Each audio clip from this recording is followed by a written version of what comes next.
Sonnet number 9. Is it for fear to wet a widow's eye that thou consumest thyself in single life? Ah, if thou issueless shalt have to die, the world will wail thee like a makeless wife.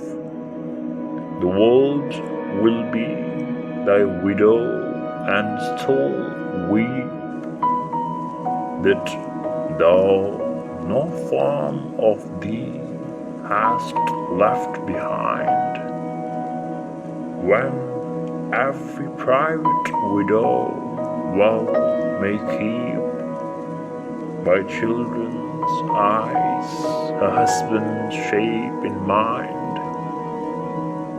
Look what an unthrift in the world doth spend, shifts but his place, for still the world enjoys it. But beauty's waste hath in the world an end, and kept unused, the user so destroys it.